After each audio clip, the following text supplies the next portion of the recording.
உலகை சுற்றும் அயலான்கள்.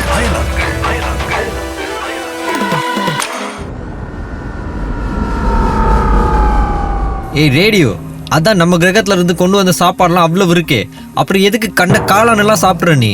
கண்டதாலதான் சாப்பிட்டேன். பார்க்க நல்லா இருந்தது. நீயும் உன் குரலும் இனிமேல் காளான் எல்லாம் சாப்பிடாத நீ. எல்லா காளான்களும் உணவுக்கு உகந்தது அல்ல.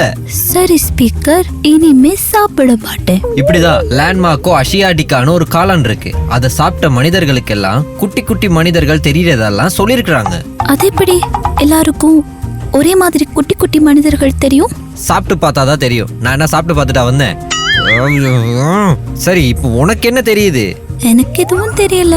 லைட்டா தொண்டைதான் எரியுது. ஒரு சில காளான்கள்ல விஷம் இருக்கும். இது மாதிரியான மாய தோற்றங்கள், போதைன்னு காளான்ல எக்கச்சக்கமான பிரச்சனை இருக்கு ரேடியோ. சில நேரங்கள்ல இதெல்லாம் உயிருக்கே ஆபத்தா மாறிடலாம்.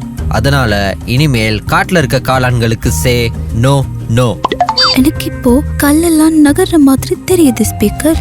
மரங்கள் மரத்தோன் ஓடுற மாதிரி ஃபீல் ஆகுது. என்ன பேசிட்டே டெத் வேலைக்கே வந்துட்டோமா என்ன? அது என்ன வாலி, அதையே காட்டுக்குள்ள கொண்டு வந்த நீ? அது வாலி இல்ல, டெத் வேலே. காளான சாப்பிட்டு இவ கொடுக்குற கவுண்டர்ஸ் வேற. கலிபோர்னியால இருக்க இந்த இடத்துல இருக்க பெரிய பெரிய பாறை கற்கள் எல்லாம் தன்னாலேயே நகரும் ரேடியோ. காத்தடிச்சு நகருதா? இல்ல. ஏதாச்சும் காந்த சக்தி இழுக்குதா? இல்ல. அப்போ ஏலியன்களோட வேலையா? ஐயோ, நம்ம தான் ரேடியோ ஏலியன்களே. கேரக்டர் மறக்கிற அளவுக்கா காளான் வேலையை காட்டுது இவளுக்கு. சொல்லு, எப்படி கல்லுக்கு கால் முழுத்தது? கல்லுக்கு காலெல்லாம் முளைக்கல. குளிர்காலங்கள்ல இரவு வேளைகள்ல அந்த கற்களை சுற்றியும் கற்களுக்கு கீழேயும் பனிக்கட்டி உருவாகுது. நைட்ல உருவான இந்த ஐஸ் கட்டி எல்லாம் அடுத்த நாள் காலையில உருகுது. அப்போ அடிக்கிற காத்துல இந்த கல்லெல்லாம் வழுக்கிட்டு போகுது. பனிசறுக்கள் விளையாட்டுக்கு பயிற்சி பெறுது போலன்னு. அப்படி வலிக்கிட்டு போறது கூட குட்டி குட்டி இன்ச்சஸா தான் நகரும். வெறுங்கண்ணுல பார்த்தா பெரும்பாலும் தெரியாது.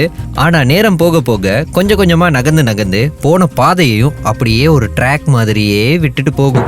தன்னை யாரும் கல் நெஞ்சக்காரன்னு சொல்லிடக்கூடாதுன்னு தான் வந்த வழியை மறக்காம இருக்குது போல என்ன? அது ஆல்ரெடி கல்லுதான் ரேடியோ. கல்லையே யாராச்சும் கல் நெஞ்சக்காரன் எல்லாம் சொல்லுவாங்களா? சொல்ல மாட்டினமா? அப்போ அவங்க எல்லாம் நல் நெஞ்சக்காரர்கள் போல. ஐயோ, இவ முடிக்க மாட்டா போலயே இன்னைக்கு. உலகை சுற்றும் அயலான்கள்.